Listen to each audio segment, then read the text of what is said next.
Eu sou Beatriz Lotti, sou farmacêutica e quero, através desse vídeo e de outros conteúdos, abordar conhecimentos que desenvolvam a educação em diabetes por farmacêuticos. Nesse vídeo, eu vou falar sobre o rodízio dos locais de aplicação de insulina. A ideia aqui é nem tanto falar da importância do rodízio, porque muitas vezes o farmacêutico sabe dessa importância e já aborda isso. O foco aqui hoje é como que o profissional de saúde pode, junto com aquele que aplica a insulina, definir uma rotina para que o rodízio dos locais de aplicação seja feito. Ele é bem importante em tratamentos prolongados, em tratamentos em que acontecem muitas injeções em períodos curtos de tempo. Por exemplo, insulina, anticoagulantes, alguns tratamentos com anti-inflamatórios e até mesmo antibióticos e outros exemplos. O excesso de cortes e o excesso ou o acúmulo de medicamentos que acontece devido a essas injeções frequentes podem levar a algumas complicações locais, como, por exemplo, a lipohipertrofia, que é muito comum entre as pessoas que tomam insulina.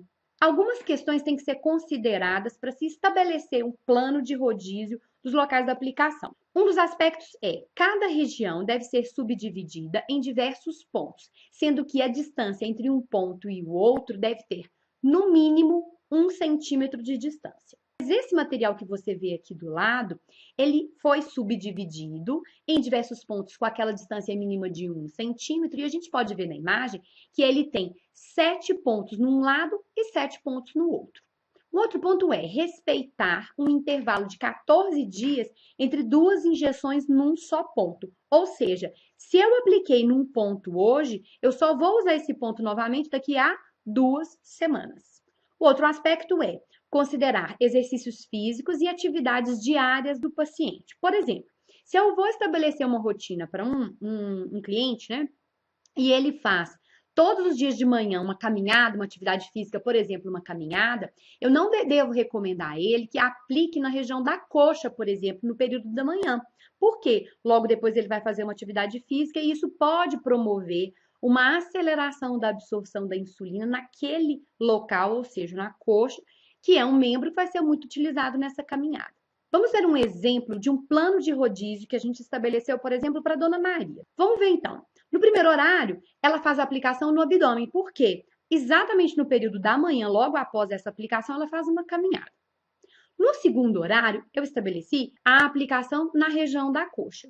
No terceiro horário, ela vai fazer a aplicação, ela vai ter uma aplicação na região do braço. E por quê? Porque na consulta ela me explicou que não consegue aplicar sozinha no próprio braço, nem na região das nádegas. Então, esse terceiro e quarto horário que ela está em casa e que ela tem um familiar que vai fazer essa aplicação para ela.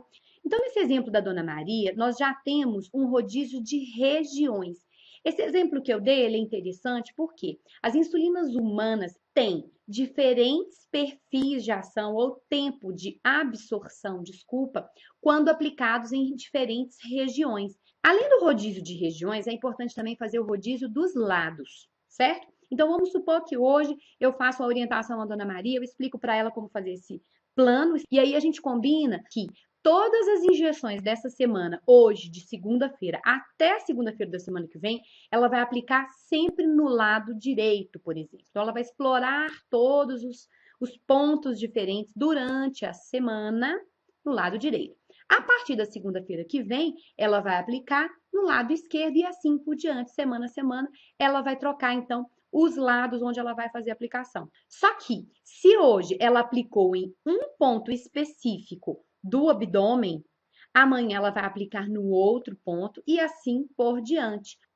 Para que você consiga visualizar melhor esse material que eu comentei, que é o seletor de locais, ou guia, ou mapa, né, para fazer essa orientação sobre o rodízio, eu vou mostrar esses materiais para vocês aqui melhor.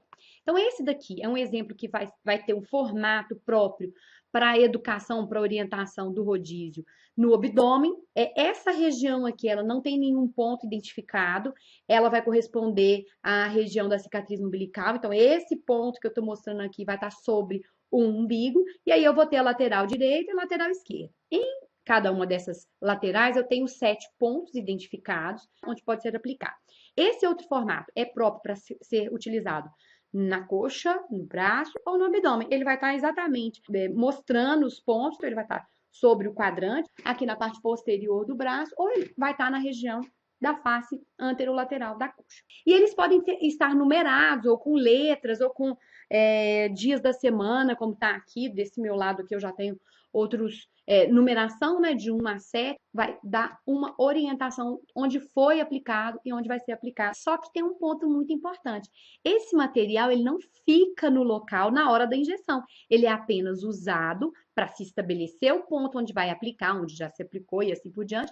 E aí, então, a injeção é feita sem ele. Importante. O que foi estabelecido aqui, junto com a Dona Maria, não precisa ser uma regra para todos os pacientes. Esse foi só um exemplo, onde eu considerei todas as regras citadas, mas eu considerei alguns detalhes da vida da Dona Maria, da prescrição da Dona Maria, enfim, do cenário de vida dela para outros pacientes também tem que ser considerado, então vai haver algumas diferenças. Espero que tenha sido válido o conteúdo para que você possa dar orientações para pessoas com diabetes. Compartilhe com outros colegas farmacêuticos. Se tiver alguma dúvida ou quiser fazer um comentário, você é super bem-vindo. Para mim é ótimo ouvir qualquer crítica ou sugestão. Faça um cadastro no canal para que você possa já ficar sabendo das novidades, de novos vídeos que eu publicar, e o mesmo vale para o site www.aplicarconteudosaude.com.br. Um detalhe, nesse site que eu acabei de passar no endereço, você pode fazer um download de moldes daqueles seletores de locais que eu mostrei para vocês aqui. É um molde bem simples, é um papel que você pode imprimir, mas ele vai te dar mais ou menos uma noção das dimensões daquele material, e aí você, através desse molde, você pode criar um seletor de locais próprio, feito de EVA ou de qualquer material que você queira, e faz a identificação que você quiser. O mesmo molde que eu mostrei aqui, que no caso é para adultos, eu também fiz tanto para adulto quanto para criança, que é no caso de criança é um pouquinho menor. Espero que faça bom uso desse material e do conteúdo. Eu fico à disposição até o próximo vídeo.